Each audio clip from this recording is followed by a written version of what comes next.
Hello and welcome to another comedian's interview for my blog, Arichcomiclife. My name is Richard Gill and my blog describes my experiences of watching over 750 comedians and counting over the last 45 years. I'm delighted to welcome my guest today, who is the very funny Irish comedian. It's only Jarlath Regan. Yes! Hey Richard. Hello mate, how are you? How are you? Thank you for having me on your lovely blog show. Thank you for coming along. I'm so delighted because I've been a fan for so long. I'm happy to do it. That you're very kind. The interview is going to last about 45 minutes to an hour, and it's all going to be about see. It's all going to be your it's all going to be about your illustrious comedy career. Yeah. So okay. If we can start right at the beginning and go way back. Yeah. I believe your first career was it advertising, and you were a advertising accounts executive, is that right? Yeah, pretty much. Yeah. I was definitely in a job I shouldn't have been in, that's for sure. Right. So how did you become a comedian? I got let go from the job, and I had been standing on my hind legs trying to make people laugh for years and years, not really knowing that you could do it as a job. And then I guess I started to actually try it properly in comedy clubs. Right. At the Comedy Cellar in Dublin. Wow. When I was about 22 or 3. Right. Maybe 24. And you know, it's a love at first sight thing. You just go, yeah. Oh, I love this. This is the best feeling in the world. This is for you. Yeah, and that's why. Yeah, that's why. Whenever anyone asks me, I always go, "You need to get on stage, because you will know in the space of a couple of gigs if it's worth it." Yeah, it is one of those things. Like it rarely grows on you. Yeah, and I knew early doors, this is what I'd really like to do with my life, but. You want a lot of people won't allow themselves to do what they want to do with their lives. Well, they think that's for somebody else. They think, oh, I'm meant to have an office job, and I definitely wanted my parents to be proud of me. As soon as I got over that, then I was fine. It's exactly the same with me. I had an idea for the blog because I'd gone to so many comedy shows. And I thought, I wonder if there's legs in this, because I love to go. I love to be part of the audience, as you clearly know, because I've got the trademark laugh and all the rest of it.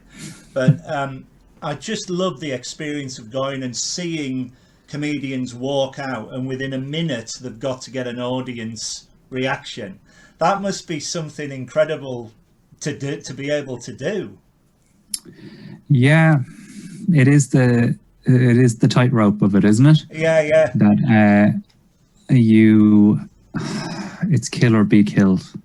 Yeah. And I think that's the high wire act, or the extreme sport element of it, that can attract a lot of people to it. It can scare a lot of people off it, but yeah, that opening minute, depending on the room, it can be the end. Yeah. The end of everything, because sometimes if that first minute goes so badly early on in your career, that can be the end of the career. Right. Whereas other people can be lulled into a false sense of hope when they get they have a decent opener. Yeah. An opener. Like some people have, and some openers over the years that I've seen, like the opener is better than the rest of the act, but the opener was so good that it bought them credit for the next 20 minutes. That's amazing. I actually remember in Cork, in the famous City Limits Club, Oma Degili ran on stage, tripped, and went headfirst into the microphone. Wow. And completely, like, there was no pretense. That is just what happened. He tripped, plowed headlong into it, took the mic stand out of it. But because it's Omid, everyone assumed that's the greatest opening I've ever seen to a show. And he nearly got a standing ovation in the first minute. Like, within 10 seconds of going on stage, people were on the floor. Wow. And the next night, he just went on normally and did his act. And the booker said, "Why didn't you do the opener?" Yeah. That goes well back to your question. Your opening minute is it's the beginning and the end for a lot of people. It is daunting to watch when it goes well, and you really feel for them when they run on and they give you a line and they think it's funny and it's not, and the audience aren't laughing. You must have seen a lot of deaths in your time. Oh, mate, and you're so willing them on to get better and better and better, and they do. You know, to be fair, nobody dies when you're in the room, though, Richard. There's always you. All I do if I don't find anything funny is sit in silence. You have an ability, though, to see the humor in things and get what people are attempting to do. Yeah. And it's probably why you're people's most beloved audience member, because you're very kind. That's even really when kind. they're trying out new untested stuff, they know at least I'll have Richard on my side. So when you first started, were you doing like 5-minute spots in pubs with friends going along, or how did you get into the rhythm of it all? Well, the scene over in Ireland at that time was very small and still is small, right. But it was booming compared to what it used to be.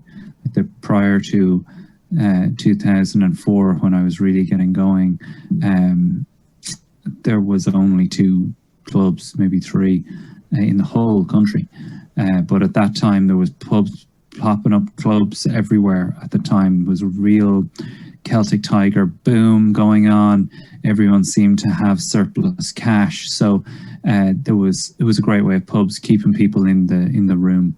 Another reason to have the place packed to the rafters on a Wednesday night, and so there was endless numbers of places that were looking for free comics, that would come in and at least do 5 minutes to just bulk out the show, because there was only so many comics in the country. Of course, They couldn't keep booking the same people over and again, even though many of them did. Like, a lot of these places would book the same acts month to month.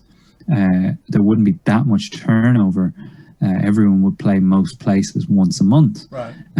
And roughly. And I was very much the open spot guy for a while, and that was when I was really experimenting, really trying to figure out, well, what do I do here? And I did actually start out doing one-liners, right. Just Gary Delaney type, right. Stephen Wrighty. Superb, I was obsessed with. Mitch Hedberg was my favorite comedian at the time. Wow. And weirdly, this very hard thing to do. I mean, it is the hardest one. I reckon it's the hardest way to go about doing stand-up, is to try and make every sentence you say funny. Right. And you need to handcraft each one of those lines like a piece of crystal. And I probably had 3 jokes. Oh, mate. And there were other jokes, but there was only 3 that would cross the bar of joke to be considered jokes. So it was a struggle, definitely. But I do remember dropping that act. I do remember dropping it and going, I'm just going to try and talk here to the audience Yeah. and tell stories. And that was when that kind of change took place, was when I kind of accepted that this isn't going well in front of an audience. This is not going well. And they agreed. Oh, mate. But that's the thing though about it, like when it's not going well, if you as a comic don't admit it or address it, the audience can think you're deluded. So in some ways I got my biggest laughs from admitting that this isn't how this was meant to go, and talking about how I pictured this going. And then I guess that just led to becoming more comfortable with actually telling a bit more of the truth about you know, my life and stuff.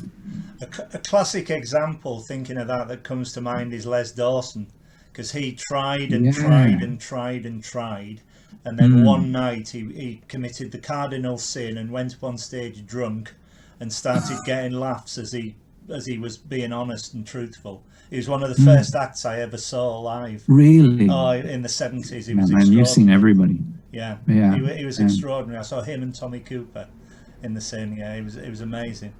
But as you went on with your career, you reached you were reaching a lot of comedy finals. You reached the final of So You Think You're Funny, the Chortle Student Comedy Award, and BBC and Channel 4 New Comedy Awards.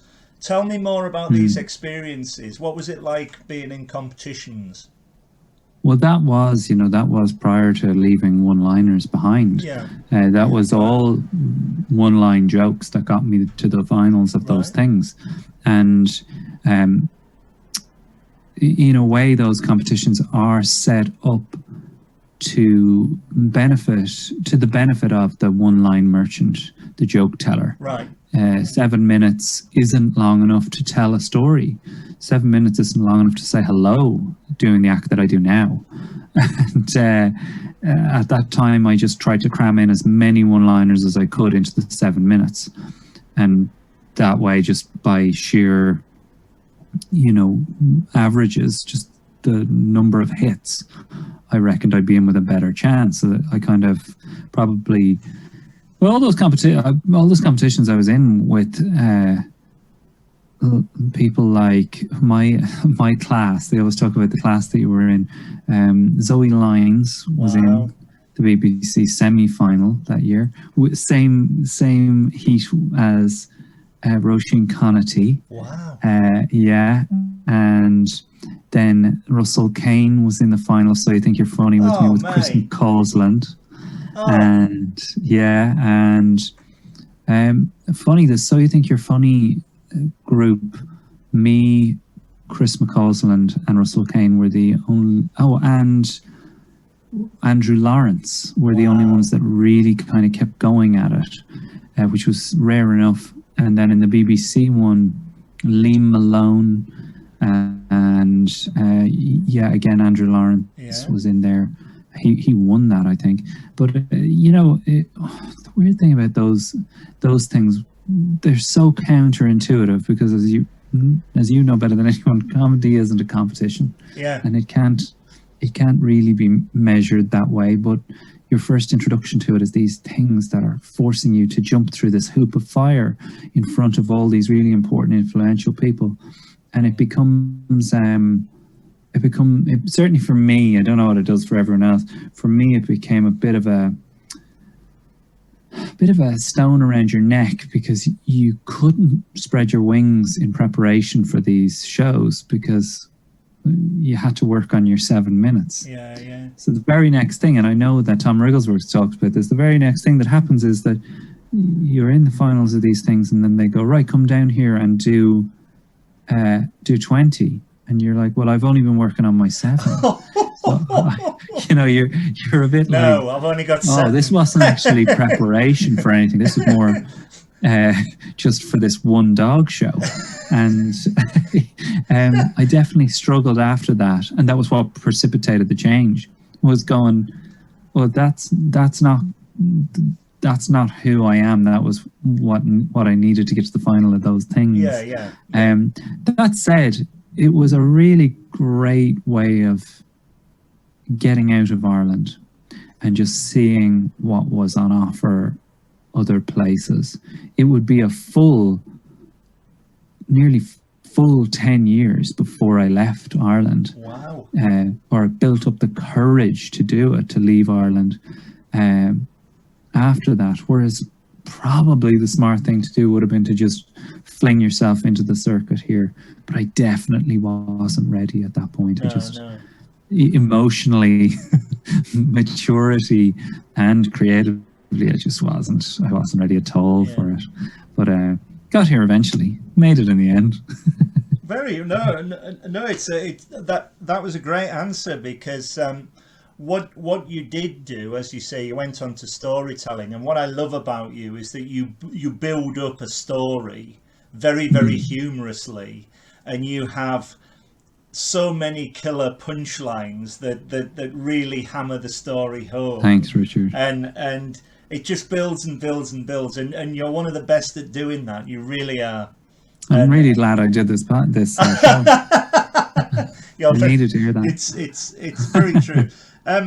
To date, what has been your best and worst comedy gig, and why? Well, I have this thing about the bad ones that I delete them from the hard drive and then delete them from the trash. Of course, set the laptop on fire and move house.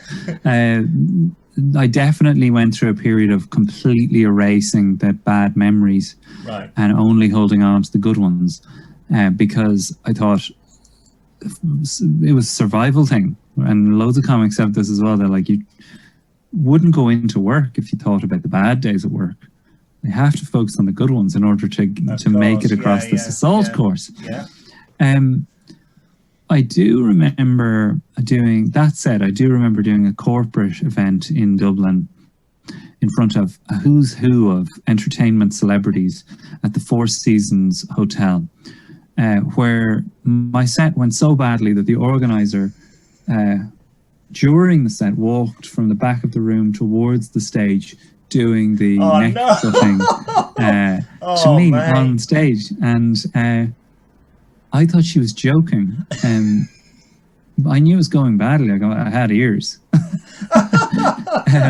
But I just couldn't believe the rudeness. That was rude. Very rude. Rude. It's like, let me die. Like, I did think, I'm going to go down here, but let me die on my own terms.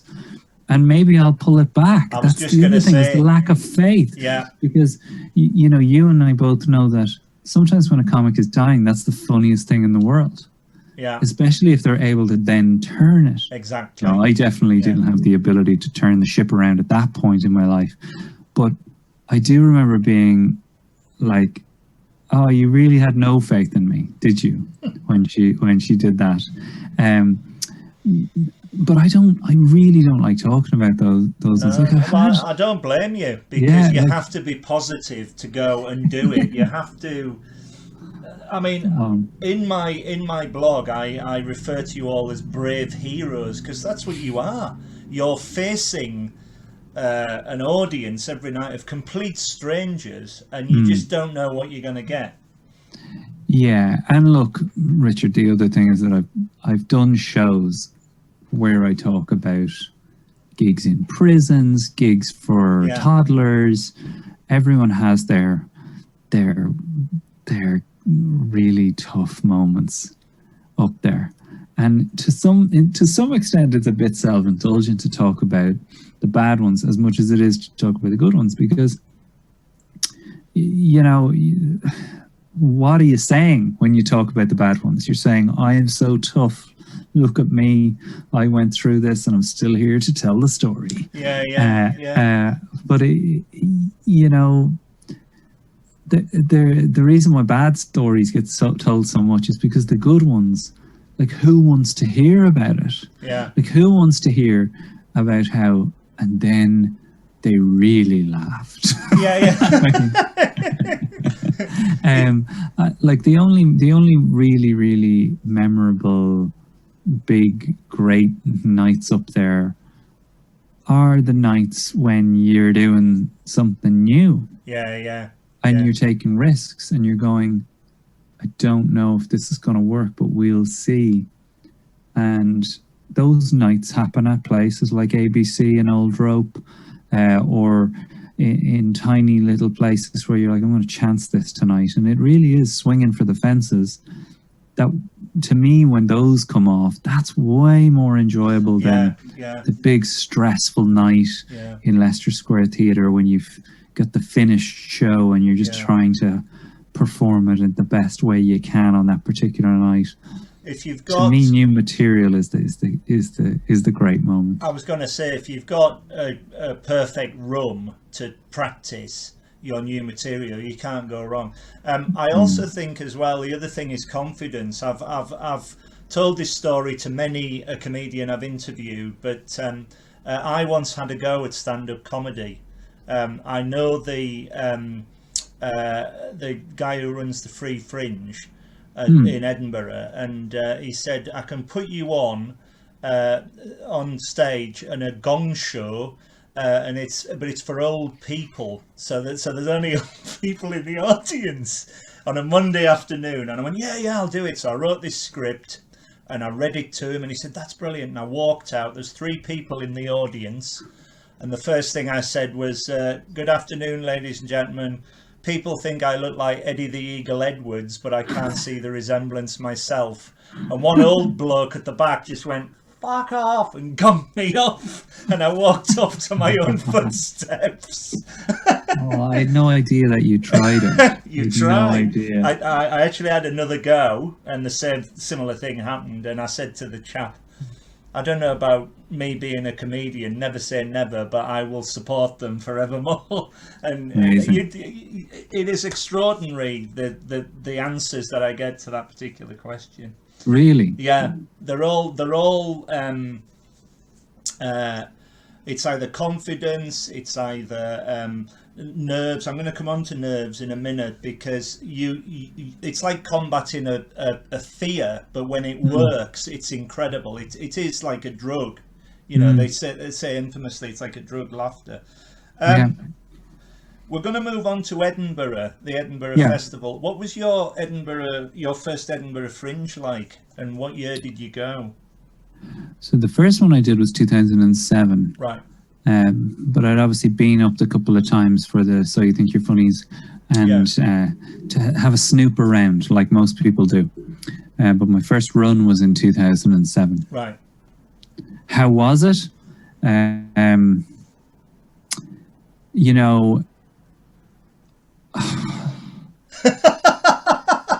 That good. I mean, it's bananas, really, when you consider, why are we doing this? Yeah. I mean, I definitely had a warped vision of the world at that point in my life. What was the show you took up, the first one? So the show was called Nobody Knows Jarlath, Regan. Right. And at the same time, I had won a grant from the Irish government to make a documentary about Irish comedy at the Edinburgh Fringe. Right. So with the documentary, I posed as my own agent in full disguise, attempting to blag things around the Fringe and try and get behind velvet ropes. And I had managed to get myself a few passes and press dealies. But like, I was as green as the fresh grown grass compared to the runs I've had up there in 2016 and 17 in particular, where I would have regarded myself as a seasoned veteran of the festival by that point, 10 years later. I was a numbskull going up there. Absolutely, but completely flying blind. Absolutely no guidance whatsoever. Booked into a 39-degree room at the Gilded Balloon. Karen Corrin being lovely to me. She is, but I didn't know what I was doing. I didn't know what I was doing on stage or off stage. I was also, I figured out in around 2009 not to drink up there was one of the cheat codes for the festival, was to hold off drinking until the final night. Had I known that in 2007, who knows what would have happened. But I drank heavily up there that first year, like so many people, thinking that this was the thing to do. And I made every mistake there was to make. Oh, man. But I know for a fact that I got a lot better. I mean, that's the main reason for going. Again, it's experience, isn't it, of going through this? Yeah, but you know, when you think about how different the festival is since then, and even at that time they were going, oh, the festival's not what it used to be. It's night and day to what it was then. And yet there are these dinosaurs of the festival that are still hanging around. Not the people, but just the institutions and the things that you're expected to do that are regarded as rites of passage. I'm 40 years old now. I was 26 going up there. Wow. And, you know, I never thought I'd say those words even, because when you're 26, 40 seems so far away. But I'm still the same person. Still the same person, but still... Yeah. I mean, if I had a DeLorean, oh my God, I'd have to sit that lad down for, you know, a month to drill it into him. You're doing this all wrong, and that, you know, these are the things that need to be focused upon. But like the other thing, Richard, about the Fringe is, unfortunately, it is driven by greed. Yeah. It is kind of been colonized by greed. And while there is a spirit of creativity, you know, like so many things in this world, that's been leaped over by the commercial drive and opportunism of big business. And that essentially exploits optimism and hope. And that can leave you feeling a little bit grubby and certainly a little bit like you've been taken advantage of. And that goes for the top to the bottom. Like, I know the biggest acts have said that to me too. Yeah. That they felt that way. I totally agree with you, because I go every year. It's my holiday, and I go up there for a week, and I see over 50 shows, and I have a great time, and loads of friends go up with me.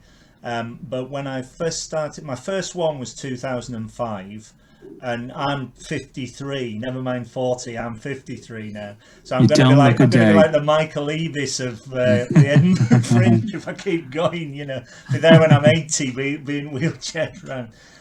But when I first went, one of my favourite places in the world is the Pleasance Courtyard. But even that, over the years that I've gone, has become a lot more commercialized, and I think it ruins the spirit of it, because there is such an atmosphere there to start with. You don't need all the advertising and all the rest of it that is every year seems to be, oh, where's that space, and where's this piece, and where's that part. And so I completely agree with you with what you're saying, and I think there should still, I think there always will be, but I think there should always be the spirit of the Fringe should always come first. Definitely couldn't put it better. Yeah. I saw and loved your very successful solo show, Organ Freeman, and you know how much I loved it. Tell me more about this inspirational story and tour.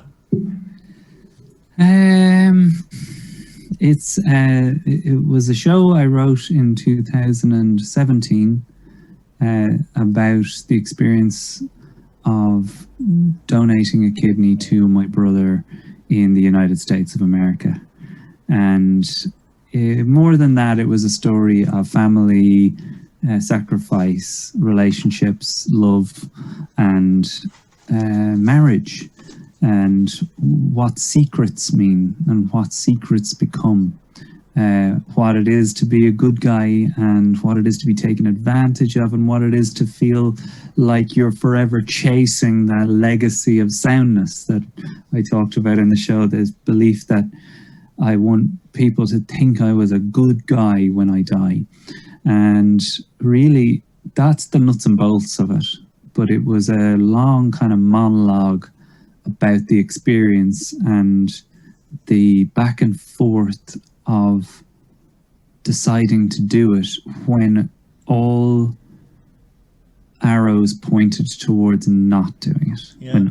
When everything in my life said you should let someone else do this, doing it nonetheless and coming out the other side. Well, from my point of view, I thought it was a very, very personal story that you told, and you were very, very brave to tell it, but you told it with such humour and warmth that I think genuinely, and I mean this, in all the shows I've seen as a whole show, it was one of the greatest shows I ever saw. No, man, that means a lot because, I was massively proud of that show. And, I really took a swing. Yeah. You can take a swing at writing a show like that and people can really just murder it and go, yeah, I tried, but you fucked that up. Yeah. And you aimed high, but you weren't up to the challenge. And definitely I felt like I had tried to swing for the fences on another occasion, and I just didn't have the chops. This time around, like you say, I took the risk and went all in. I'm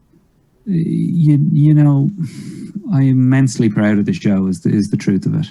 And I know that the feedback from that show and just like the response from individuals was more, like I say, it was more gratifying than any thing in terms of the industry that I could have got from it. Yeah. But that is the case. What was definitely noticeable watching you perform it was how proud you were of doing it, and you could see because you were so proud of doing it, it went up on a pedestal and it went up another level.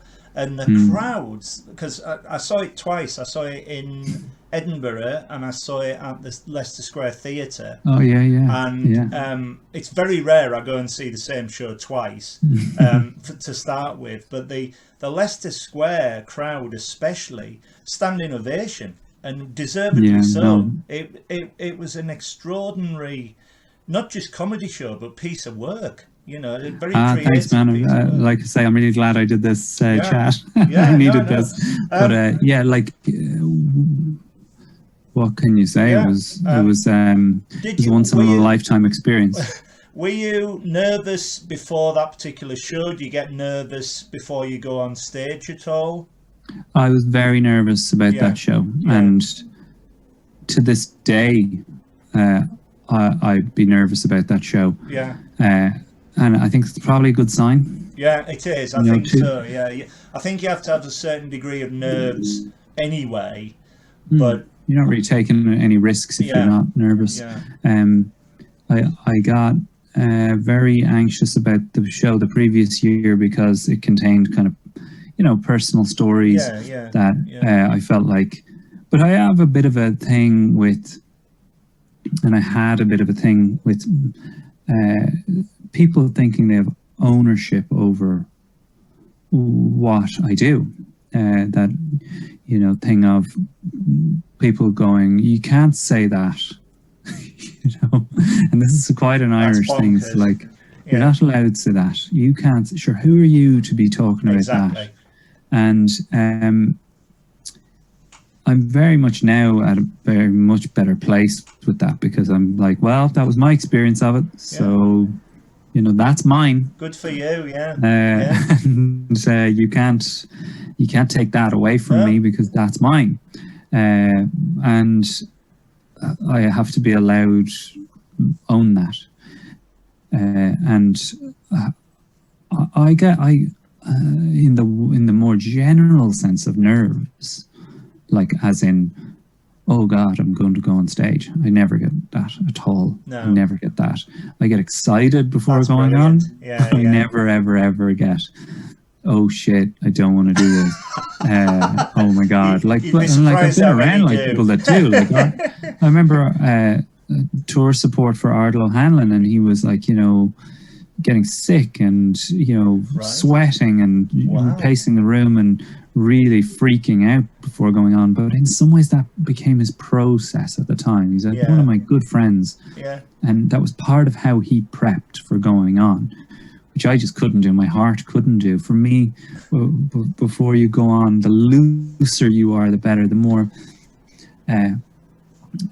completely at home in your own skin you are, the better. My style is very much like I could finish talking to you and walk on, because it doesn't change. There's no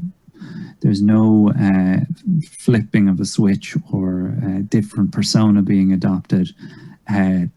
There's just more punchlines. That's the Talk magic exactly of it, though. like It's this. just you're so laid back, you're almost flat, and it's wonderful to see. It really is. In fact, yeah, I have been lying down more on stage. Before they took away gigs, I enjoyed lying on the stage for a while. Yeah. And it suited me a lot, Yeah, lying yeah. down, delivering the jokes. Yeah, yeah, it's great. It's great. Yeah. Yeah. You've written for and appeared on TV. Are there any differences between television comedy as opposed to stand-up comedy? Well,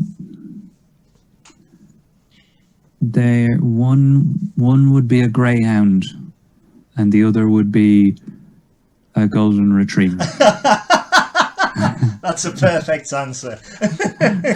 The golden retriever is the stand-up comedy. 100%. It loves you back. Yeah. And it doesn't. It's got so many tricks up its sleeve. It will save your life, and it will break your heart. Yeah. It will retrieve things for you. But a greyhound just wants to go straight after one thing and doesn't give two shits about anything else. Now, greyhound owners will tell you, oh no, they're a very loving dog. But no, I think the analogy stands up that TV is get to it. And you can go for a leisurely Sunday walk with your golden retriever stand-up. How do you remember all your routines? How do you remember great them? difficulty. With great difficulty. I definitely have a poor memory. Right. And I've had notes on stage for a long time. Right. Its repetition is the main thing. Yeah. And then I remember Tommy Tiernan saying to me, you have to forget it all before you go on, and then remember it as you're saying it, and that way it remains spontaneous. And that was one of the best pieces of advice I've ever received, because that allowed me to go, oh yeah, and then there's that thing. Then there'll be times when you go, I can't remember what it was. Yeah. It was meant to come next there, but that keeps it fresh. But when it's a story like the Organ Freeman show, when it's a story like that, it's a bit trickier, because as you remember, with a show like that, if you left a bit out, the whole show's fucked. Yeah. And I definitely had that experience a couple of times where I was like, oh, I never mentioned that. Wow. I should have mentioned that now. That's then extraordinary. this next joke would have made sense. Wow. But it's hard. I mean, it's an hour and a half of jokes. Yeah. I mean, it's a long time to be talking. Yeah. It is. Especially with all those distractions. Yeah. I used to be a civil servant, and I was on a training course one day, and they said you will be recorded teaching somebody how to do something. And the only thing I thought I could teach somebody was the only card trick I ever knew. And when I got up and stood in front of the video camera, I forgot it. Oh God! So Richard. yeah, I've been there. Oh my God! But I can't think of anything worse than that. I mean, that's listen, you can't even finesse your way out of that. Yeah, and I did rehearse and I did learn, and it was a nightmare. Anyway, you have a very, very successful podcast, An Irishman Abroad. Thank you. Feel free to tell me all about it. It started out as me not knowing how to live away from home, and knowing that loads of Irish people had moved here and had done so successfully. I happened to have a lot of their phone numbers, and many of them I didn't, and I just chanced my arm, will you talk to me? And it was started in 2013, before podcasts really took off. So it was a kind of a novelty to get a call from a random person to go, will you do my podcast? So I probably benefited from that early in the beginning. But they became what I started out with, the idea of doing funny conversations with all these people. And then I realized that, crowbarring in jokes makes for poor conversation. So I ended up just doing kind of deep dive conversations with these people about their lives. And everyone said yes. And in the space of a year, I'd done like 50 of the most successful Irish people ever to have left Ireland. From Dylan Moran to Sharon Horgan, ex-prime ministers and presidents and stuff. So I don't know. It's ever since, like, that's 2013. Now we're 8 years down the road. Well, it's an extraordinary success for you. It really is, because every week I look at it and I thought, oh my God, I haven't heard about his career or her career, and it's fantastic to listen to. It's good, and you do it so well. It's 3 times a week now as well. So it's a full-time expedition. Really is. And in a way, I didn't come to London from Ireland. My home city is Carlisle. And I've been in London for 25 years, but the first 4 or 5 years was tough, because you don't know anybody when you come to a new city, and you have to build the friendships and the relationships, etc. And the similarities in your podcast to me coming to London was wonderful to listen to. Thanks, man. Appreciate that. You've also written a book, How to Break Bad News. 2 books actually. Yeah, you've got 2 now. Well, they were released in quick succession, one after the other. They were drawings. They were the drawing. The first things that I did on stage when I stopped doing one-liners was I took the one-liners and I put them in the form of greeting cards for situations that modern greeting card companies aren't currently catering for, was the tagline. And they were really just off-color, bizarre, weird squiggle drawings of stick men doing different things, presenting scenarios and situations that were truly upsetting and weird.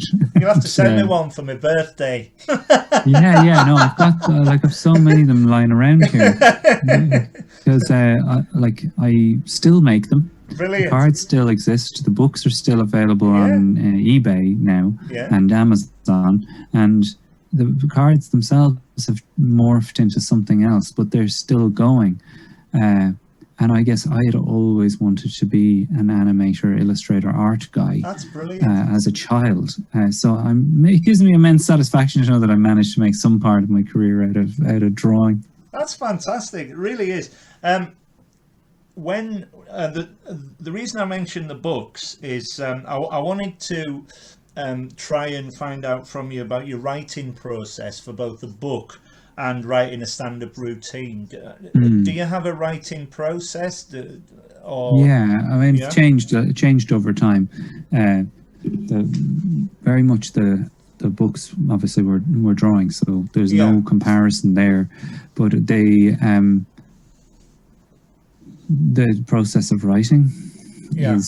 it just changes year on year depending on what it is you're writing. I mean, Right. with the story show like Morgan Freeman, it was a case of drafting and redrafting, and then literally writing out the story long form and trying to punch it up and figure out where the laughs lie, where the twists should be, and what information should be held back.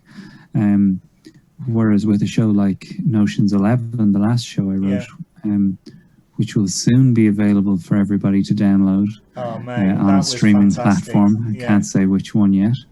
And that was a show just about now. Yeah. And that's what I wanted to do, was a show about the present day. So in that case, it was 100% trying to just find the funniest focus on bits now. and pieces. Yeah. And then stitch them together in a coherent way. But I'm always trying to learn to be better at that, because there's no right or wrong, and no one should be lecturing anybody on it. Yeah. Because some people are literally at the desk all day long, and others would lose their mind doing that. There's no way they couldn't write unless they walk the dog for 3 hours a day. So no one can tell anyone how to do it. No. We're all living in strange times. It's a horrible time. How have you found online gigs as opposed to live gigs? Because you're currently doing Return of the Crake, which I love. Do you like Crack? I've got Crack. to that. See, that's my northernness coming through. Return of the Crack. The answer to your question is, I didn't like the sound of online comedy one bit. I was as skeptical as the next man. I was like, oh, that would be terrible. Why? I couldn't imagine anything worse. And then James Gill, our mutual friend, was like, give it a try and you can just talk to me if you like. And I was like, that did it. Not so bad. It wasn't too bad. And there was always Richard Gill laughing in the front row. And but I was like, this is actually okay. Then I got asked to host a show online for Happy Shark Comedy in Luton. My good friend Adam there, and that went very well. And I was like, that actually made me believe, okay, that this isn't stand-up as we know it, but it is a way, it is performing through a new media and medium. And I think ever since then, I've been on a kind of a journey to figure out that if this is where comedy is going to exist for a while, then can we do it well? Can we? Is there a way? By God, you can. There is a way. Yeah. Like, it is doable. Yeah. But it requires. It is like saying, "Can I read a newspaper on a unicycle?" Yeah. Of course you can. Loads of people who ride unicycles will be like, "But why would you want to?" Yeah. Or loads of people that read newspapers will be like, "What are you doing? Why would you do that?" Yeah. Just don't bother with the unicycle. But if we don't bother with the unicycle in this situation, we won't get to read the newspaper. The online comedy has got me through the lockdown. There's no doubt about it. That's the thing, though, Richard. It's like the impact of it is way bigger than stand up. Yeah. The return on your effort from the individual responses that you receive from people afterwards is like tenfold what you would have got if you were in a room of 100 people in a pub. Plus, as well, anybody can go because they just dial in. But the argument is, obviously, you can't beat a live performance. Of course not. I do miss so much going to a comedy club, but this environment is fantastic. Yeah, and but also, there, you know. Like, if you think about it, Michael McIntyre performing in the O2 is no substitute for Michael McIntyre performing in the Comedy Store. Yeah. This is night and day. Yeah. He's completely riding a gigantic mechanical horse of comedy Yeah. when he's in the O2. Whereas when he's in the Comedy Store, he's doing dressage. And the nuance and detail and opportunity to do little things and interact in a way that he'd never be able to in the O2, it is night and day. Yeah. Yeah. Does that mean that he shouldn't do the O2? No, No, of he can do what he course not. likes. Yeah. Of course not. Yeah. And if the Comedy Store went away and the O2 was all that was available, would we say that you shouldn't play there? Totally agree. Yeah. I mean, this is an unprecedented situation, as we all know. But there's a lot more to this an online thing than people realize. I put an awful lot of money and time into figuring out how to make it look and sound and feel good in its, and not try and get it to replicate the live show. Yeah. But I am at the moment trying to write an hour of stand-up that can be performed via Zoom. Wow. Specifically for each town that I go to. Oh, so we mate, can say, I'm looking forward to that.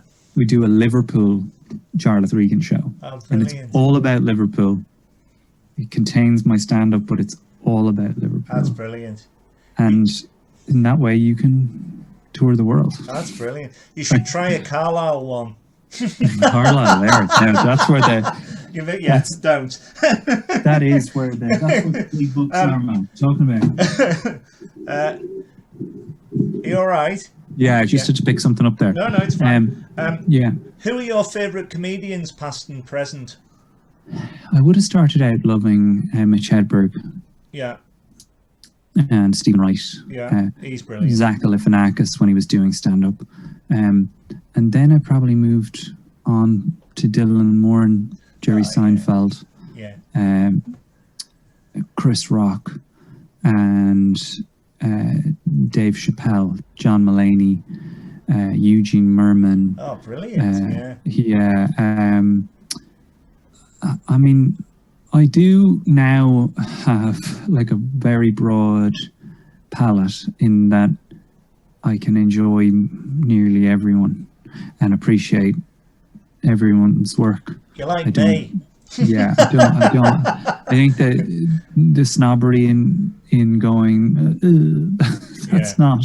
Yeah. You know, I find McIntyre's ability and his skills extraordinary. It's fantastic. In the same way, Jim Gaffigan or Bill Burr, these guys all have their own thing, and I think that you know, if you love football, you can appreciate a good defender just as much as a good striker. And this thing is so diverse. There's like, that's the magic of it, I think. Yeah. Yeah, like Maria Bamford is someone that I would have loved for so long and just been just like blown away by the ability to do what she does. And that, like that kind of, you can't like that if you like that. Yeah. I have no time for that at all. Yeah. I like whatever the fuck I like. Yeah. When I like it. Yeah, too And there'll be days when I can't take Bill Burr. There'll be days when I'm like, I can't have that in my life right now. I would like some Mighty Boosh, please.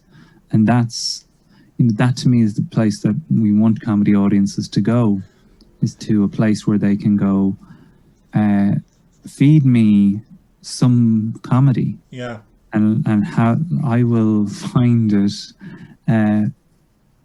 funny, not in comparison to.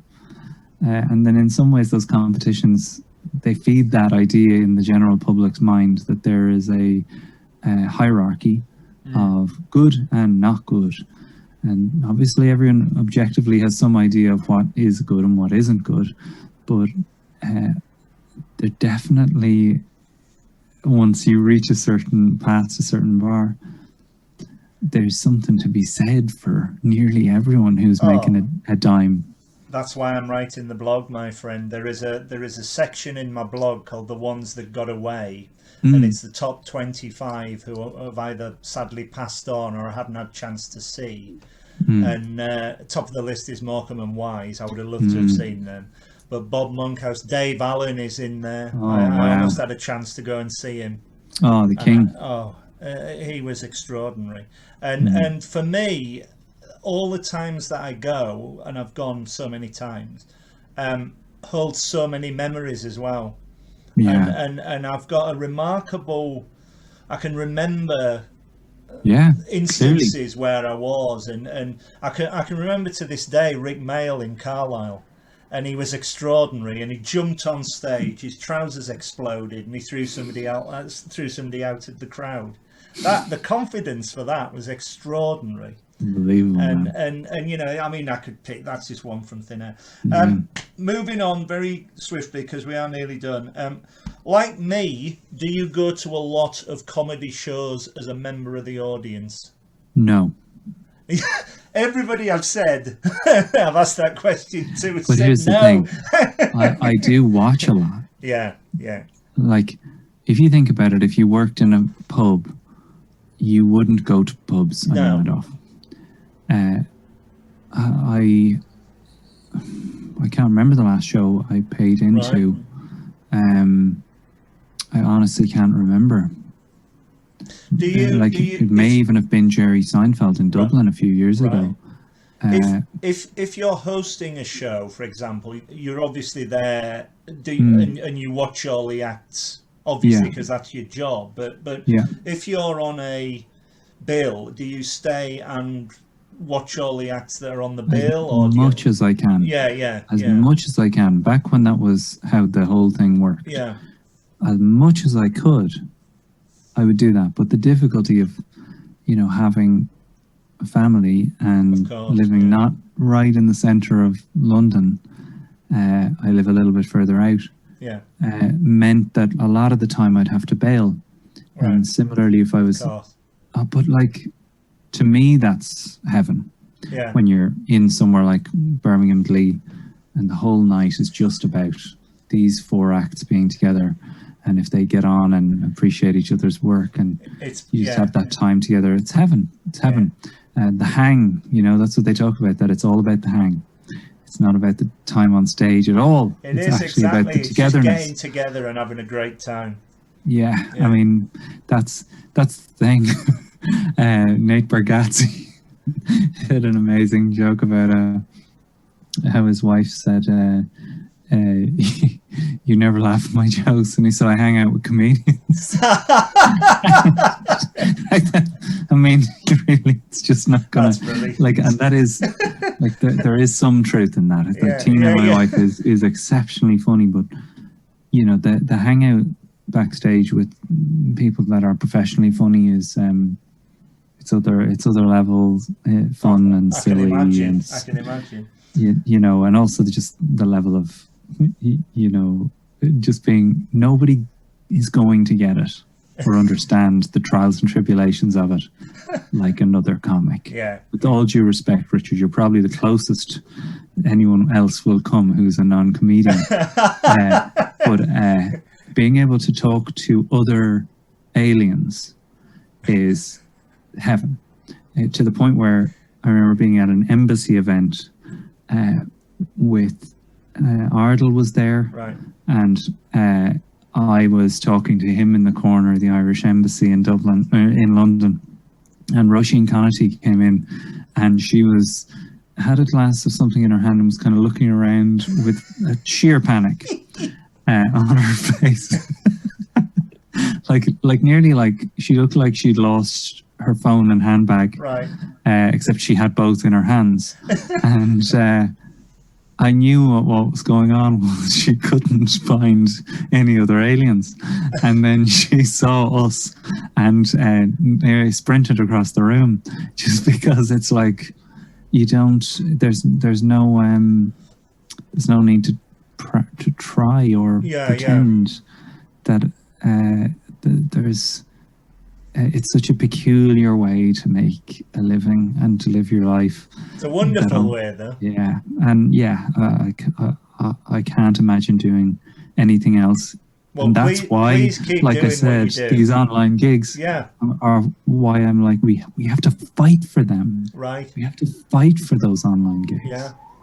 And not deride them and not say things like, "Ugh, I couldn't imagine anything worse." If you're a comedian that can support themselves through a pandemic for this length of time without doing them, you owe it to the comedians that can't make it through without doing them to do those shows, so that people will give them some credibility and go and very much so, and sustain the live comedy. Man, it's been such a pleasure to talk to you. Thank you so much. And you, my friend, having this chat. Just before we go, is there anything else you'd like to say? Where can you be found on social media? Is there any online gigs? We've mentioned Return of the Crack. Yeah, returnofthecrack.com is the way to buy tickets to those shows. And you know as well as anyone, we've had crazy lineups, including Joe Wilkinson, Ramesh Ranganathan, Joe Caulfield, Catherine Boart, who's on this week? John Hastings, Stephen Bailey, Brennan Reese, and lots more booked in. Really, these are fun shows. They're brilliant. And the podcast is available everywhere, obviously, and I'd love people to listen to that. But again, thank you, Richard. Thanks for always supporting live comedy. I could talk to you all night, my friend. I've thoroughly enjoyed it. Thanks a lot, man. You're one of my very favourite comedians, and